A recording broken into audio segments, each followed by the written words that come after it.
The first thing that comes back to me isn't the forest or the trailhead. It's the sound of soft, steady hissing in a dark room years later, a thin mechanical whir under a weak desk lamp, the plastic of an old player warm under my fingers. The air was still and a little stale, smelling faintly of dust and cold coffee, while that tiny speaker pushed out static that seemed to fill every corner of the room. Now and then there was a click in the tape like a breath catching, and the hairs on my arms lifted, even though the house around me was quiet. I watched the spools turn behind cloudy plastic, the light catching on little scratches as if something had clawed at it long before I pressed play. Somewhere inside that low hiss, there was a shape, 3 blurred syllables stretched and uneven sliding just under the noise like a voice trying to surface from water. My throat felt dry, my tongue heavy, and I remember thinking that this was the closest thing anyone had to those last moments trapped on a strip of thin brown tape. Long after I stopped the player, long after the little wheels inside it wound down, the echo of that sound stayed in the air like a smell you can't quite place, but can't ignore either. Before I go any further, tell me where you're listening from and follow if you believe some names should never fade. I think about that summer a lot, but when I start from the beginning it always looks deceptively ordinary. Tacoma in '94 had that familiar washed-out light in July, bright but softened by a constant thin haze, the kind that made the pavement look a little silver and the tops of the fir trees glow against a pale sky. In our part of town, you could hear the hum of traffic on I-5 if you stepped onto the porch at night, a faint, constant rush beneath the sharper sounds of kids on bicycles and screen doors snapping shut. The Mercer's house sat halfway down a sloping street, gray shingles damp even on hot days, with a narrow driveway and a maple tree that dropped helicopters all over the hood of Doug's aging Subaru.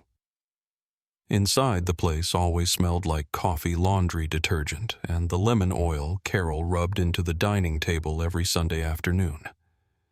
It was the kind of house where you heard the baseball game on the radio in one room and a cassette tape hissing in another, where life drifted along in small, predictable loops. Back then, my own days were a mix of part-time shifts at a hardware store and long, aimless evenings. I was 20 that summer, stuck between feeling like a kid and being told I was an adult, and I spent more time than I'll admit lying on my bed with the window cracked listening to the distant bark of a neighbor's dog and the muffled thump of music from passing cars. Evan would wander over after dinner, his sneakers squeaking on the linoleum in our kitchen, holding a folded map or a gear catalog he'd picked up from somewhere. He had that particular kind of teenage focus that made everything else in the room fade whenever he talked about the outdoors, the smell of pine needles after rain, the way river rocks felt cold and slick under your boots, the quiet that settled over a campsite once the fire burned low. He wasn't loud, not the type to fill space with chatter. Instead, he leaned in eyes, bright fingers tracing little ridges and symbols on the map as if they were already part of his memory. In those moments, with the box fan humming in the window and the taste of cheap soda still on my tongue, it felt like we had all the time in the world to figure out where we were going. Evan's room at his parents' place was cramped but organized in a way that made sense to him. The first thing you noticed walking in was the wall of taped-up maps, gas station, giveaways, photocopies from library books, faded pamphlets from parks and forests all over Washington. The air in there always carried a mix of things, detergent from the clean clothes Carol folded and left at the foot of his bed, the faint metallic tang of flashlight batteries rolling loose in a drawer, the paper smell of old notebooks stacked in a staggered line on his desk. His Sony Walkman sat on a shelf by the window, the foam on the headphones slightly worn from being pulled on and off a couple of cassette cases lined up beside it like small, colorful bricks. I remember one evening leaning in the doorway while he carefully repacked his backpack. How deliberate his hands were shaking a little, but sure as he slid in a red metal thermos his grandmother had given him a small spiral notebook and the bright yellow rectangle of a disposable camera. The zipper teeth made a soft, satisfying sound as he tugged them closed, and it struck me that he was rehearsing for something like an actor running lines for a role only he understood. For his parents, that rehearsal was harder to watch. I can still see Doug standing in the garage with his arms folded, the smell of motor oil and grass clippings pressing heavy in the cool air, watching Evan test his father's old green lantern. The lantern itself was chipped and scratched, its glass smudged with fingerprints and dust, but when Evan flicked it on, that familiar warm glow spread across the concrete floor like a small piece of daylight. Carol hovered near the doorway, wiping her hands on a dish towel even though she'd been done with dishes for an hour, her shoulders tight under her thin cardigan despite the July heat. She didn't say much at first, just cleared her throat when Evan talked about how short the hike was, how close the campsite would be to the trailhead, how he'd seen other people do the same thing in magazine articles. I heard her ask in that quiet, cracking voice mothers use when they're trying not to sound afraid, why he couldn't just go with a group from school or wait until Labor Day when more folks would be out there.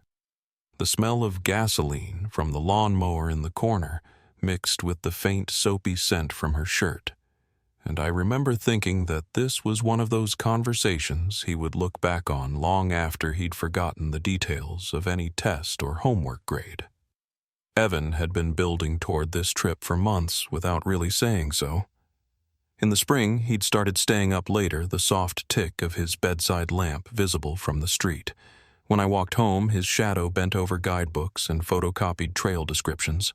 He talked about independence the way some kids talked about cars, rolling the word around like it tasted good in his mouth. One afternoon, sitting on the back steps with the sun warming the peeling paint under us and the distant rattle of a lawnmower carrying over the fence, he told me flat out that he didn't want to be treated like a little kid anymore. He said he knew what he was doing, that he could follow a map, that he understood basic first aid and how to keep food up away from animals.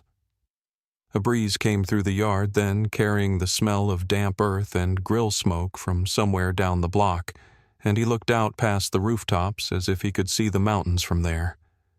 I nodded like I believed every word, and most of me did. But somewhere behind my ribs something small and wordless tightened and then went quiet again. The Carbon River had taken on an almost mythical quality in his mind. In my memory, the way he described it was always the same, a valley you could reach without driving all day, close enough to home that you could smell the wet rock and cedar in the air, and still make it back for Sunday dinner. He'd heard his father talk about that stretch of the Cascade foothills, about the gray-green water sliding over smooth stones, about the way mist clung to the treetops on cool mornings, about how the light filtered down through branches in narrow shifting beams. He picked that area precisely because it sounded manageable, his word not wild and remote the way the deep backcountry did, but still real enough that you could stand on a riverbank and hear nothing but water and birds for long minutes at a time. On the kitchen table, one sticky evening with the ceiling fan clicking overhead and the scent of leftover spaghetti still hanging in the air, he spread out a folded map and traced the route with his finger. Trailhead River, a little flat stretch on the contour lines that he was sure would make a perfect campsite. We leaned in close enough that our shoulders touched, and for a moment it felt like everything was lining up exactly the way it was supposed to. The day before he left, the house hummed with restless energy. Carol baked a batch of chocolate chip cookies for the road, even though the trip was too short to really need them, and the smell of butter and sugar drifted through every room, sticking sweetly to the back of your throat. Doug went over the checklist again. Water filter matches, extra socks, the small first aid kit that snapped shut with a reassuring click, while Evan rolled his sleeping bag tight and strapped it to the bottom of his pack. Out by the curb, the hot asphalt gave off a faint tarry smell, and you could hear the whine of a weed trimmer from a few houses down. The everyday noises of a neighborhood that had no idea it was about to become a footnote in somebody's "Where were you then?" story.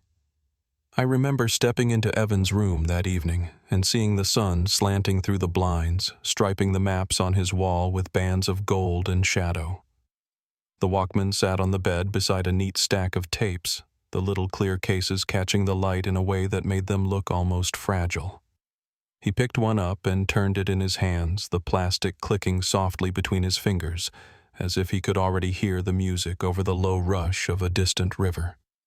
The morning he left the air had that mild, early summer chill that clung to the skin before the day really warmed up. The Mercer kitchen smelled like coffee and toast, and the little digital clock on the stove blinked 7:12 in green numbers while Evan hovered by the back door with his pack already settled on his shoulders. I watched Carol fuss with his flannel sleeves, smoothing the fabric down over his forearms, her touch quick and light like she was afraid he might pull away. Doug handed him a folded piece of paper with the ranger station number on it, the ink slightly smeared where his thumb had brushed it. He told him firmly but not unkindly to call from the payphone when he was back at the lot on Sunday afternoon.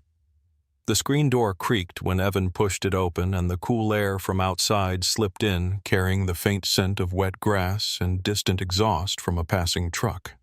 Out in the driveway, he turned for a moment, the old green lantern swinging from one hand, the red thermos clipped to the side of his pack, and smiled for the camera as Doug lifted it. The flash popped, leaving a brief ghost of white in my vision, and then he was moving again, the gravel crunching under his boots as he walked toward the car. I rode along as far as the trailhead squeezed into the back seat with the pack straps brushing against my arm, the radio murmuring some rock song under the chatter of a morning DJ.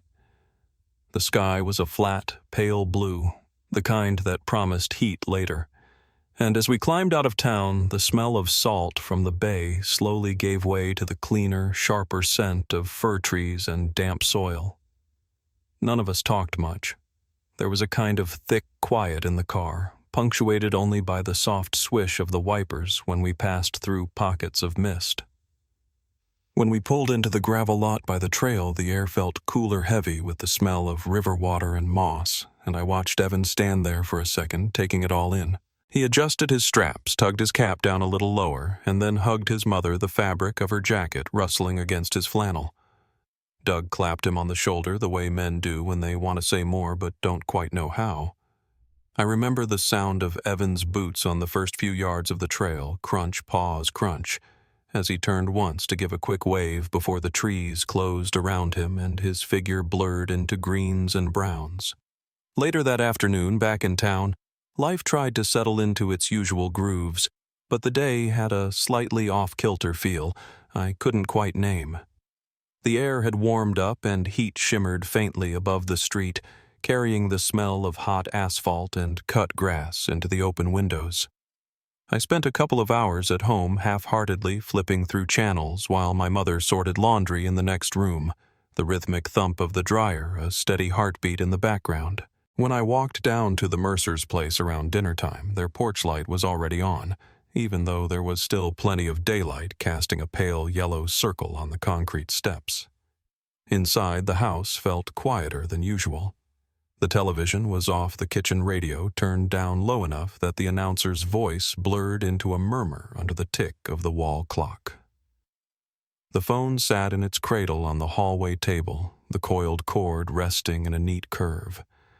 And every time I passed it, I found myself glancing at it, as if I expected it to jump or ring ahead of schedule. It didn't, of course. It just sat there in the fading light, still and ordinary, while the sun slid lower behind the trees, and the air in the house grew thicker with the kind of silence that makes you listen a little too hard for a sound that isn't coming yet. The first sign that something was wrong came in a way so small we almost ignored it. That Sunday afternoon, the sun hung low and hazy over Tacoma, turning the rooftops a soft gold as I walked the 2 blocks to the Mercer's house.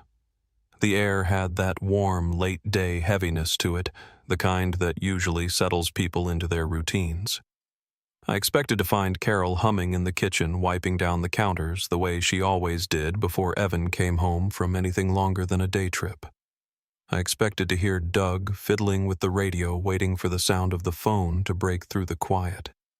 Instead, when I stepped inside, the house felt unsettled, like someone had opened all the windows and forgotten to close them again. The first thing I noticed was the phone sitting silent on the hallway table. Its cord was stretched out as if someone had paced with it earlier, then set it down in a hurry. Carol stood by the sink with a dish towel balled in her hands, staring out the window as if she could see straight through the trees, the river, the miles between her and her son. Doug hovered near the archway between the kitchen and living room, checking his watch every few minutes, each glance sharper than the last. The smell of reheated coffee lingered in the air, bitter and stale, like it had been poured and forgotten. "He should have called by now," Doug murmured when he finally looked up at me. His voice wasn't angry or dramatic, just thin, stretched tight in a way I hadn't heard before. I tried to brush it off, telling myself he'd lost track of time.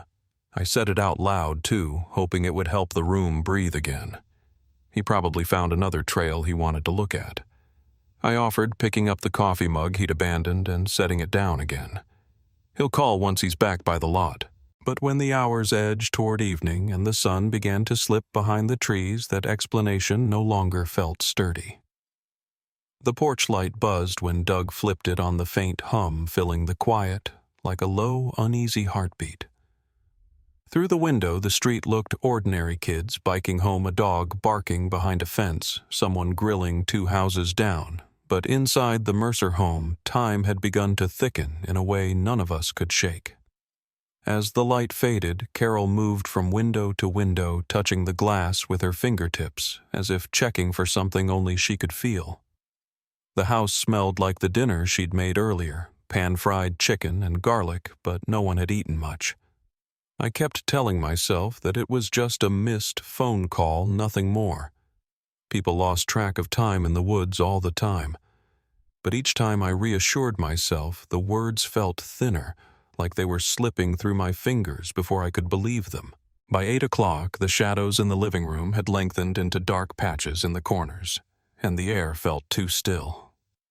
Doug finally picked up the phone and called the ranger station. I stood close enough to hear the quiet shake in his breath as he waited for someone to answer the faint crackle of the line pressing into the silence between us. When he hung up, his shoulders sagged in a way that startled me. "They haven't seen him," he said, rubbing his forehead with the back of his hand. No call, no sign he checked in. Carol let out a sound halfway between a sigh and a swallowed cry, and that was the moment when the first real fear slipped into the room. Not panic, not yet just a shift, a subtle tilt of the ground under our feet. I suggested we drive back to the trailhead ourselves, at least to see his car, or look for any sign he'd gotten delayed. The words were barely out of my mouth before Doug grabbed his keys from the hook by the door. Outside, the air had cooled, carrying the faint scent of damp leaves and someone's dryer vent. The sun was gone now, leaving a deep blue wash across the sky that made the streetlights glow too bright. The ride to the foothills felt longer than it had 2 days earlier. Every turn, every stretch of road I knew by heart felt slightly off, like the world had shifted half an inch to one side without bothering to tell anyone. Doug drove faster than he usually did, his knuckles pale on the steering wheel, while Carol stared straight ahead, her breathing shallow and steady, as if she were bracing for impact. I watched the trees blur into dark silhouettes, their branches shaking lightly in the breeze, whispering against one another like they knew something we didn't. By the time we reached the gravel lot near the Carbon River Trail, night had settled fully. The air smelled of cold stone and river water, and somewhere in the distance an owl gave a low, hollow call that seemed to echo too long. Doug parked close to the ranger station, his headlights washing across the empty space in a pale arc of light. The gravel under our feet shifted with a dry crunch as we stepped out, our breath visible in the cool air. Evan's car wasn't there. That alone felt like a blow, quiet but decisive. I stared at the empty space where it should have been and felt something tighten at the base of my throat. "He probably parked farther up," I said automatically, even though I could see the lot was nearly empty. Maybe he thought it'd save him some walking. Doug didn't respond. He just started walking toward the trailhead, his steps fast determined. I followed close behind the beam of his flashlight, bouncing across the path, catching glimpses of branches and ferns and the pale dust of the trail. The night air pressed cold and still around us, muffling our footsteps in a way that made the whole place feel entirely too quiet. We didn't go far, just enough to see that nothing looked disturbed. No abandoned gear, no shifted bushes, no discarded wrapper or footprint that looked fresh. The silence carried a weight it hadn't held 2 days earlier when we dropped him off. It was thicker now, deeper, as if something in the forest had swallowed the sound before it reached the treetops. "Let's go back," Carol whispered from behind me. Her voice was barely audible, trembling under the strain of holding itself together. "We should call again." When we returned to the car, the ranger station stood dark except for a dim bulb glowing above the door. A moth circled it slowly, its wings making a faint, papery flutter each time it passed close to the glass. Inside the building was empty. The night shift had already come and gone. Doug tried the number posted near the door, but no one answered. On the drive home, the radio stayed off. The only sound was the hum of the tires against the road and the occasional click of the turn signal. Tacoma's lights came into view sooner than I expected, glittering faintly against the night sky. But that did nothing to ease the knot in my stomach. Back at the Mercer house, the porch light still glowed, the bulb humming softly, as if the house itself had been waiting. Inside, the air had cooled, holding the faint scent of lavender from a candle Carol had blown out earlier in the day. Doug walked straight to the phone. His voice was quieter this time, more deliberate, as he left a message with the sheriff's office reporting a missed return. I stood in the hallway listening to the steady tick of the clock and the low murmur of his words, feeling a slow realization settle over me. A pressure, a weight, something cold and unwelcome pressing into the space behind my ribs. This wasn't nothing. This wasn't a late call. This wasn't a teenager losing track of time. When Doug hung up, no one moved for a moment. The house seemed to lean into the silence, every shadow a little darker. Outside, a car rolled slowly down the street, headlights sliding across the window before disappearing. It reminded me of how many nights I'd sat here without thinking twice about those lights. Tonight, the absence of a certain pair of them felt sharper than anything else. Sometime after midnight, long after the neighbors' porch lights had blinked out one by one, we heard a soft engine turning onto the street, moving slowly, deliberately, as if searching for an address. The sound drifted closer, tires whispering along the curb. Through the front window, I saw the faint sweep of red and blue reflected against a passing mailbox. A sheriff's cruiser eased to a stop in front of the Mercer home. The engine idled, then quieted. The deputy stepped out, closing his door gently, almost respectfully, as if he already knew he was walking toward a family whose night had changed.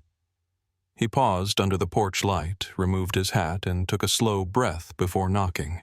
The deputy stood on the Mercer porch that night with his hat tucked against his chest, and in the glow of the porch light, his face carried that careful stillness officers use when they're trying not to alarm a family already holding its breath. His cruiser idled at the curb headlights, throwing a pale beam across the mailbox, and the faint smell of warm engine and wet pavement drifted toward us. Inside the house, every light seemed too bright, too yellow, like they were shining on something we weren't ready to see. He took notes while Doug explained the missed check-in, and I could hear the scratch of his pen, steady and unhurried, as if writing slowly might slow the truth. When he radioed the sheriff's office, the static in his speaker crackled through the open door, and the three of us stood there in the narrow entryway listening as though the answers might fall out of that static and land at our feet. By dawn the next morning, the world outside the Mercer house looked like it belonged to someone else.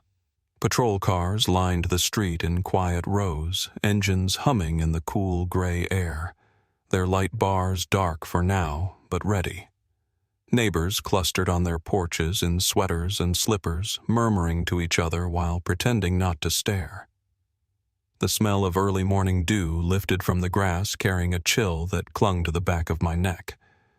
A sergeant stepped inside and asked us to go over Evan's route again, where he planned to camp what he had packed, how long he'd expected to be gone. Carol answered most of the questions, her voice tight but steady, while Doug traced the same loop on an unfolded map with the tip of his finger as if repetition alone might reveal something new. Before sunrise, we drove back toward the Carbon River with a small convoy behind us. Deputies, a pair of rangers, and a truck carrying 2 search dogs who barked restlessly now and then, their breath fogging up the windows.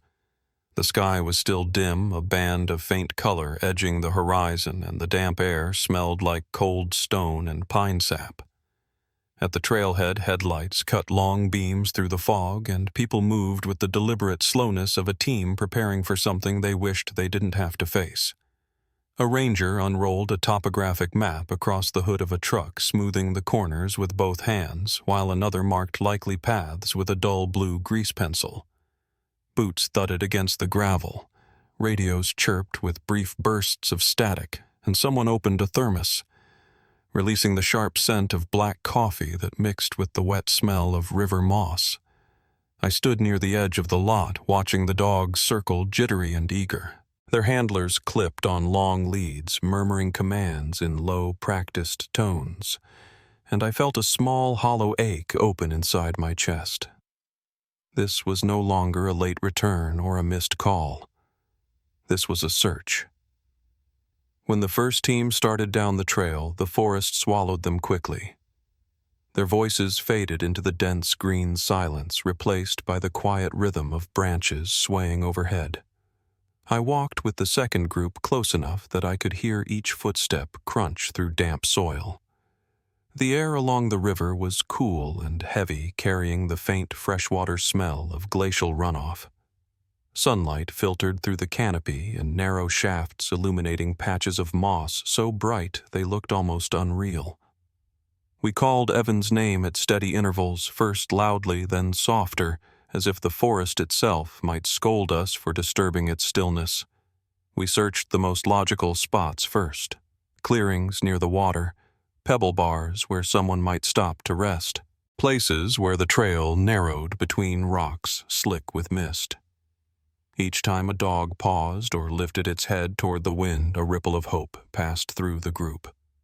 But every time that hope thinned, the trail offered nothing.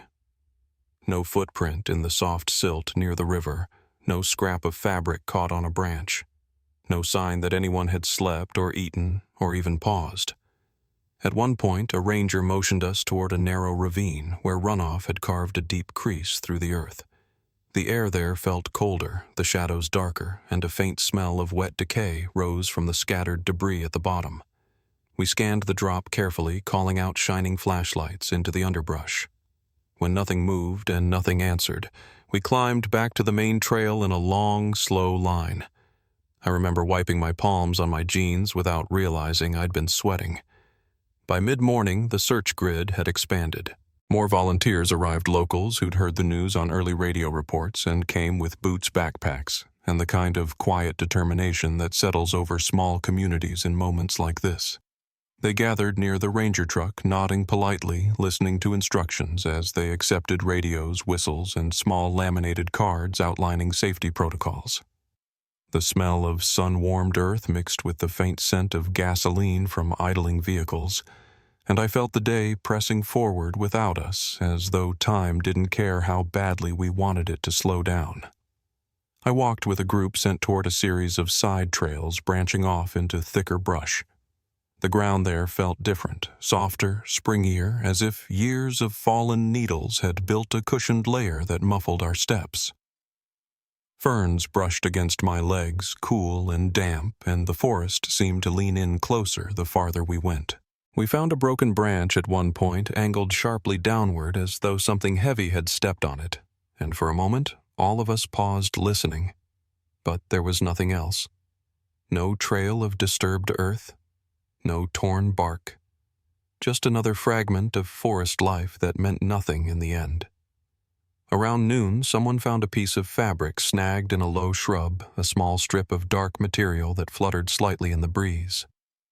A whisper of possibility passed through the group, and the dogs were brought over to sniff it. I held my breath, weighting the air tight and metallic in my lungs. Within seconds, the handlers shook their heads. It didn't match anything from Evan's gear list. probably from a hiker earlier in the season. The ranger folded it into a plastic bag, labeled it out of protocol, and the moment deflated quietly. That pattern repeated again and again, something noticed, examined, dismissed. A boot print that turned out to be from one of the volunteers. A scrap of paper softened by rain that belonged to an older trail map. A half-buried bottle cap polished by the elements until no one could tell how long it had been there. The silence after each false start lingered longer than the hope that preceded it. News spread through Tacoma faster than we expected. By the second afternoon, reporters gathered near the trailhead, their vans lined up like a row of white shells along the narrow gravel road. Bright camera lights flickered against the backdrop of towering trees, creating a strange contrast between the deep stillness of the forest and the restless urgency of the media. I remember overhearing bits of conversation, whispers about runaways hikers who'd fallen, rare animal sightings, each theory floating in the air like dust motes catching the light. None of them felt right. None of them fit the boy I knew who planned everything down to the last detail. Back in town, the rumors took on a life of their own. People debated whether Evan might have crossed the river and gotten lost on the opposite side. Others suggested he'd tried to climb one of the nearby ridges and misjudged the terrain. At my job, coworkers spoke in low voices when they thought I couldn't hear the whirring of the store's ceiling fans blending with their uneasy questions. Even at the grocery store, the woman bagging my items placed her hand lightly on mine and said she'd pray he'd simply turned down the wrong trail and was waiting to be found. I nodded because it was all I could manage. But beneath those everyday conversations, there was something else, something quieter and harder to define. A ranger one morning muttered that sometimes the forest takes things back, a phrase that settled heavily on my mind. A deputy, shaking his head at a map spread across a patrol car hood, noted that the Carbon River Valley had swallowed more than one person over the years. He said it without theatrics, just a matter-of-fact statement. But the weight of it lingered the way a chill clings to your skin even after you step into the sunlight. By the third day, fatigue had set in. My legs ached from miles of uneven ground and my throat felt raw from calling Evan's name into the heavy air. The forest had begun to feel endless, a maze of repeating shapes and shifting light where every clearing looked like one we'd passed before and every new turn felt like déjà vu. The sun rose and set behind the same canopy, casting the same dappled patterns across the same stones, until time seemed to blur into a slow, weighted loop. Standing at the edge of the river that afternoon, I felt the cool spray on my face as water rushed over smooth rocks. It had the same steady rhythm it always had, but somehow it sounded different to me, hollow, almost indifferent. I closed my eyes, listening for anything layered beneath that sound, as if the forest might offer a clue if I listened hard enough. It didn't. When I opened my eyes, the rest of the team was already moving on their silhouettes, dissolving into the green shadows. The next morning, as we gathered near the ranger station, the air felt thick with a new kind of tension. Rangers spoke in low voices, glancing at each other with looks that weren't quite fear but weren't confidence either. A deputy approached the map again, tapping a circled area with the back of his pen. Someone else marked an additional grid just beyond it, the grease pencil leaving a thick, uneven line. I watched their faces, searching for some hint, some shift that explained the hush settling over the group. Then a radio crackled sharply, louder than usual, breaking through the morning air. Every head turned toward the sound. The dispatcher's voice was calm but firm, giving coordinates none of us recognized at first. A ranger repeated them slowly, his breath catching just slightly before he wrote them down. A new location, off the main grid, farther north than anyone expected. The pencil line on the map shifted again, marking an area none of us had searched. And the whole crowd, deputies, rangers, volunteers, seemed to pause as if the forest itself had taken a breath. Something had been found, or almost found, close enough that the tone in the ranger's voice changed. No one said it aloud, but we all felt the air shift. When the radio crackled that morning, it had a different tone, sharper, as if the signal itself carried urgency. I was standing near the ranger truck, rubbing the cold from my hands, when the dispatcher's voice pushed through the static in a way that made every conversation around us fall silent. The ranger beside me froze with his pencil still touching the map, and I watched the color drain from his face. He didn't look at me right away. He looked toward the North Ridge, a place the crews hadn't planned to reach for another day. Then he nodded once, curt and grim, and repeated the coordinates into his handheld like he was afraid they might vanish if he didn't anchor them to something solid. Within minutes, people were moving with a focus I hadn't seen in days. Voices sharpened, radios popped. A deputy jogged past me, boots kicking up dust, and for the first time since the search began, I felt my stomach drop before I knew why. There was no panic, no shouting, just a sudden collective tightening of the air like the forest itself had leaned in closer. A ranger climbed into the lead truck and motioned for us to follow. The engines revved, sending the faint smell of exhaust mixing with the cool morning air. When we pulled away from the trailhead, I found myself staring at the tree line, half expecting something to materialize there before we disappeared into the winding service road. Nothing did. Only the steady sway of branches, dark and unreadable. The old road we followed had been swallowed by time-overgrown brush, scraping along the sides of the trucks. Patches of moss glowing under the filtered sunlight. Rocks popping under the tires with sharp, irregular cracks.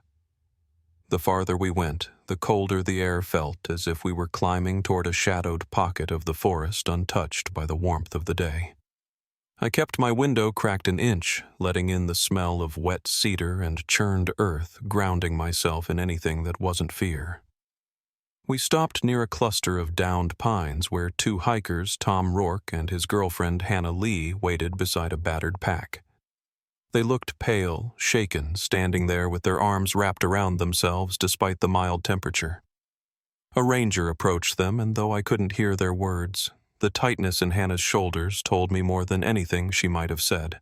Tom pointed toward a slope thick with underbrush, his hand trembling slightly, and the ranger followed his gesture with narrowed eyes. We started up the incline slowly, a mix of deputies, rangers, and volunteers, spreading out in a loose arc. The ground felt soft and unstable beneath my boots, a carpet of old needles and damp soil. Every step released a faint, earthy smell, and branches brushed my arms with cold fingers. As we climbed higher, the light changed. The canopy thickened, turning the morning sun into thin ribbons of white that cut through drifting particles of dust and pollen. The air felt still, unnervingly still. When the call came from the far end of the arc, it wasn't loud. It didn't need to be. Just one voice, steady but strained, carrying through the trees. A deputy's over here floated toward us, not quite a shout, not quite a whisper. My breath caught in my chest. Around me, the other searchers paused mid-step before angling toward the sound, moving with a tense, deliberate pace. As we pushed through a thicket of young firs, the forest floor dipped into a small hollow hidden from the trail above. Even before I saw anything clearly, the air shifted damp-heavy, tinged with the sour smell of earth that had been disturbed. A couple of branches had collapsed inward, forming a messy lattice over a mound that didn't fit the natural pattern of the woods. The closer we drew, the more wrong the shapes looked. A ranger crouched near the edge of the depression, brushing aside needles with gloved hands. That's when I saw it, a faded patch of green nylon peeking through the soil. Not bright, not crisp, just a muted scrap of color that didn't belong in a place like this. Someone murmured that it looked like a collapsed tent. Another voice, low and strained, said to hold back until they cleared more. I felt my pulse in my fingertips slow and heavy. The cold air filled my nose with the smell of wet fabric and old dirt. I didn't move closer. I couldn't.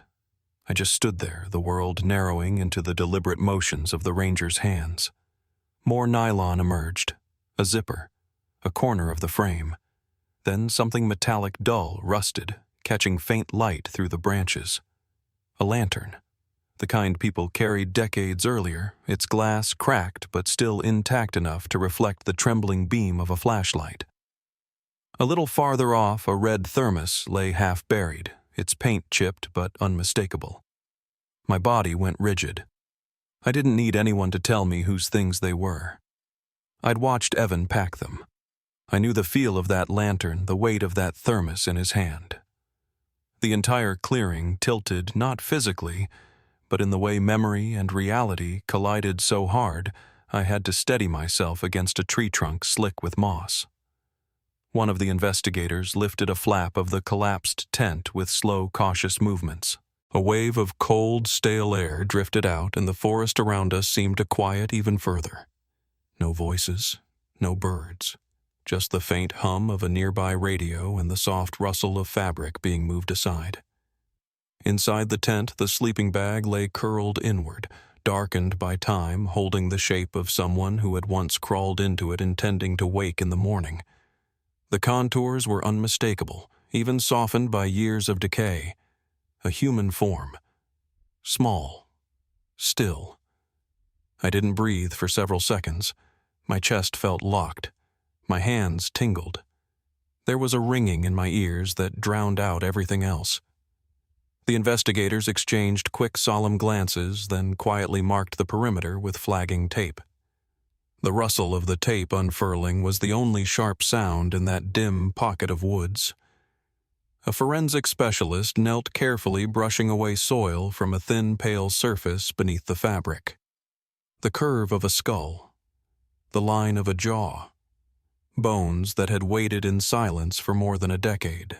Even though Evan had been only 18 when he vanished, and even though time had stripped away every detail that once made him look like the cousin I knew, I felt the truth hit me with a sudden crushing clarity. They found his wallet next brittle and faded, the plastic window clouded, but still holding a Washington ID with a name and birth date etched into it. When the ranger lifted it, the corner cracked off like thin ice. The air around us felt colder, as if the forest itself had absorbed the weight of what we'd uncovered. I don't remember moving away, but suddenly I was standing a few steps back, my hand pressed to the side of my neck, trying to ground myself against the rush of shock. My breath came slow and uneven. The trees blurred at the edges. I heard a sob somewhere behind me, Carol's voice sharp and raw, carried by the wind before Doug pulled her close. Everything after that happened in careful, measured motions. Crime scene tape stretched around the perimeter, deputies speaking softly into radios, cameras clicking with muted precision, a forensic team mapping out every detail, marking angles and distances on clipboards. An investigator knelt near the tent and studied the way the zipper lay closed from the inside. He didn't say anything, but the small wrinkle in his forehead told its own story. The lantern stood upright, not toppled. The sleeping bag enveloped the remains as if he'd simply gone to sleep without expecting anything to go wrong. No torn fabric, no indication he had struggled with anything or anyone. While the specialists worked, I stepped back far enough that the clearing faded into a blur of motion and color. My legs felt unsteady. My mouth was dry, and yet beneath the shock there was a strange numbness, a kind of muted awareness that this was the moment every long night, every desperate hope had been pushing toward. Later, after hours of careful work, an investigator approached us with a clear, steady voice. He explained that no obvious signs of trauma could be seen, that time had erased much of what might have told a clearer story, that exposure hypothermia or a medical collapse were likely possibilities. The words drifted around me like smoke, factual, practiced, but carrying an emptiness that made my throat ache. They recovered a battered cassette player among the belongings. The buttons were stuck in place, rust lining the edges, but the tape inside was intact enough to preserve something. I watched as they slipped it into an evidence bag, sealing it with a thick strip of tape. Something about that object, the world it contained, the moments it had captured, made the air feel heavier. Just before the forensics team packed up for the day, I saw one ranger pause outside the taped perimeter. He angled his flashlight at the ground just beyond the tent. There were faint depressions in the soil shapes too distorted by time to make sense of not quite prints, but suggestive of something once pressing there. He crouched for a long moment studying them, then rose slowly and walked away without marking the spot. I never found out what he thought he saw. As the sun dipped behind the ridge, casting long shadows through the pines, we began the slow walk back toward the trucks. The clearing behind us glowed faintly with the reflected light of lanterns and flash units still being packed up. My boots felt heavy with each step. The air tasted metallic like cold water from an old pipe. When we reached the vehicles, a deputy handed Doug and Carol a card with contact information for the sheriff's office and the medical examiner. Carol held it with both hands, her fingers trembling so slightly it was almost imperceptible. Doug stood behind her, his shoulders lifted and rigid as though bracing himself against a weight too large to carry. The drive back to town felt longer than any I'd ever taken. No one spoke.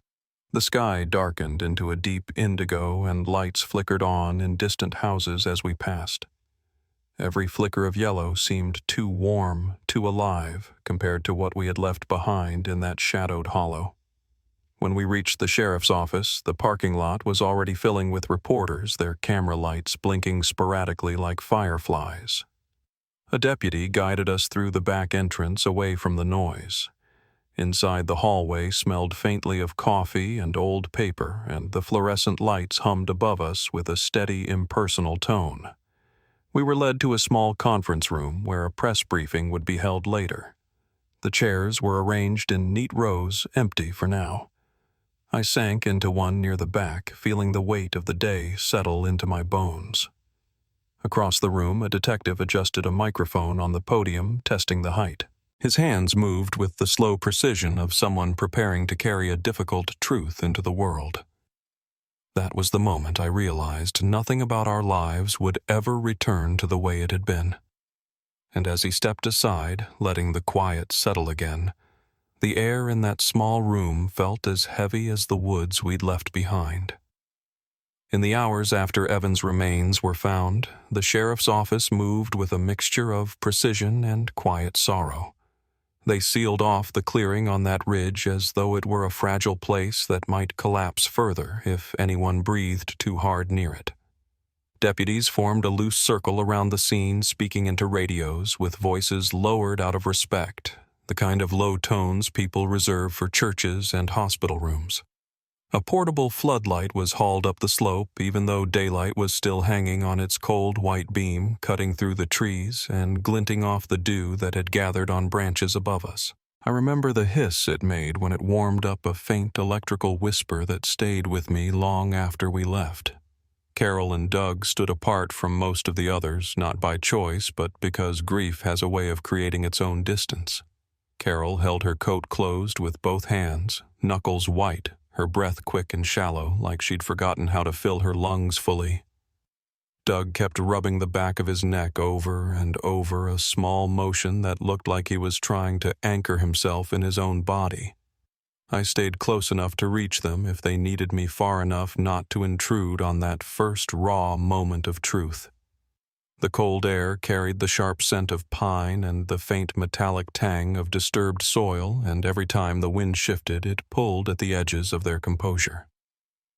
Reporters arrived sooner than I expected. Cameras blinked from the tree line, their lights flickering against the trunks like restless fireflies. Deputies waved them back, but their presence seeped into the moment all the same. A buzz of quiet voices drifted up the slope. Speculation, sympathy, the rustle of someone adjusting a microphone. The forest, so still earlier in the day, now hummed with a strange mixture of official caution and human curiosity. Back in town that night, the sheriff's office filled with people moving briskly between rooms. Papers rustled.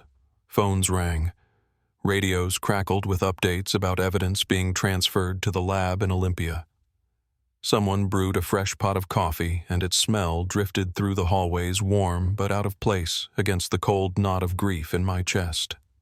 I sat with Doug and Carol in a small conference room, the fluorescent lights buzzing overhead, casting everything in a bleached, unreal glow. A detective explained what would happen next. The medical examiner would review the remains. The personal items would be catalogued, the tent and sleeping bag preserved. His voice was measured, careful. Behind him, the blinds on the window tapped softly against the frame each time a draft slipped in. The days that followed were a blur of procedure. The sheriff announced that the cause of death would likely remain undetermined. Exposure, hypothermia, a medical collapse. Terms that floated through the air without anchoring themselves to anything solid. No signs of foul play, they said. No wounds. Nothing in the tent that suggested panic or violence. The idea that he had simply lain down one night and never woken settled over the town like a thin gray fog. It was an answer that left too much space for questions. When the story went public, the community reacted the way small towns often do, with casseroles, quiet condolences, and long, drifting conversations in grocery store aisles. People stopped by the Mercer house with baked goods and flowers, their voices soft, eyes lowered. The church held a vigil where candles flickered against the stained glass windows, and the air was heavy with the smell of melting wax and winter coats drying near the radiators. I watched neighbors embrace Doug, and Carol watched them offer the kind of gentle touches meant to say what words can't carry. Despite the official conclusion, whispers threaded their way through Tacoma. Some said the storms that year might have buried the campsite under mud and fallen trees. Others insisted searchers in '94 must have passed within yards of it and never known. A few in the privacy of their own living rooms wondered aloud whether something or someone had been near the tent in those final hours. None of it could be proven, none of it dismissed completely. It left a kind of lingering ache in the air, an unfinished sentence that people tried not to voice around the Mercers. The tape, the one found inside the rusted player, was analyzed by a small audio lab in Olympia. They told us that much of it had degraded, warped by moisture and time. A few distorted fragments of music, a long rush of static, a handful of irregular noises no one could reliably interpret. They called them environmental artifacts, the kind of thing poor equipment might capture in the wind. The report was clinical, precise. And yet, late one night, a deputy I'd come to know reasonably well told me he didn't fully buy that explanation. "There's something in there," he said quietly, the glow of the parking lot lights reflecting off his windshield. "Something I can't put my finger on.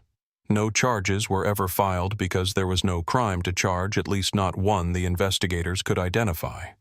The case was formally closed as an unexplained death due to environmental exposure. The tentative word likely hovered in every report. It was the kind of closure that satisfies procedure but not the heart. In the months that followed, life reshaped itself around the absence. Doug went back to work, moving more slowly than he once had, as though every motion required effort. Carol didn't return to teaching for nearly a year. When she did, colleagues said her voice had grown softer, her laughter more sparse. Their house stayed neat, tidy, quiet, the kind of quiet that carries its own gravity. I visited often, usually in the evenings, when the sky turned that muted purple you only get in the Northwest. We'd sit in the living room with the lamps dimmed, sipping coffee gone lukewarm, talking about small things, a new neighbor, a movie they'd watched, a casserole someone brought by. Beneath it all, the missing shape of Evan lingered in the corners like a familiar shadow. I found myself avoiding the Carbon River Valley for a while. Driving past the turnoff made my chest tighten.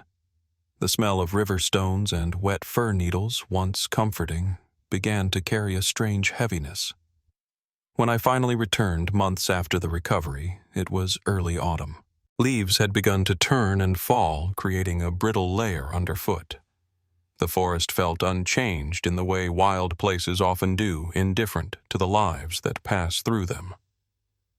Yet as I stood near the old trailhead, listening to the faint rush of the river, I felt a stillness settle over me. A mix of sadness, yes, but also an odd kind of peace, as though the valley itself acknowledged everything it had held for so long. Over the years, the memory of that tent, the faded nylon, the collapsed frame kept drifting back to me at quiet moments. Sometimes while I stood at the kitchen sink, hands in warm dishwater. Sometimes on long drives when the road stretched empty ahead and the radio played low familiar songs from the 90s. Even now, when the rain hits the windows at night with that soft, steady rhythm, I find myself thinking of the sound inside those woods, the hush, the cold air, the way our footsteps felt too loud when we approached the clearing. People ask what I took from all of this, what stayed with me after the shock softened into memory. The truth is, it's rarely one thing. It's the small gestures, the weight of Doug's hand on the table as he tried to steady himself, the way Carol folded a blanket over her lap even on warm days, as though bracing against a chill no one else felt. It's the realization that closure doesn't arrive all at once. It comes slowly in uneven pieces and sometimes never fully forms. But there's also a quiet belief I carry now, something I didn't have back then, that remembering someone honestly speaking their name with warmth instead of pain is a kind of justice in itself. In recent years, when I walk the trails near Tacoma, I sometimes pause and let the silence settle. The air smells of earth and cedar. The branches sway overhead in long, patient movements. And in those moments, I think of Evan, his maps, his music, his stubborn hope that the world was bigger and more welcoming than he'd been told. It's not the fear or the uncertainty that I feel then. It's the echo of who he was and who he might have become. A subtle presence, like a breath of cool air against the back of my neck, reminding me that some stories don't fade. They settle in quietly and stay. Sometimes, just before I turn back toward home, I picture that old lantern of his rusted. Now its glass fogged, and imagine it flickering to life one more time, casting a soft circle of warmth in the dark woods. A small, steady glow that says he was here and he mattered. If you're still here with me, let me know where you're listening from and follow the channel, so these stories are never forgotten.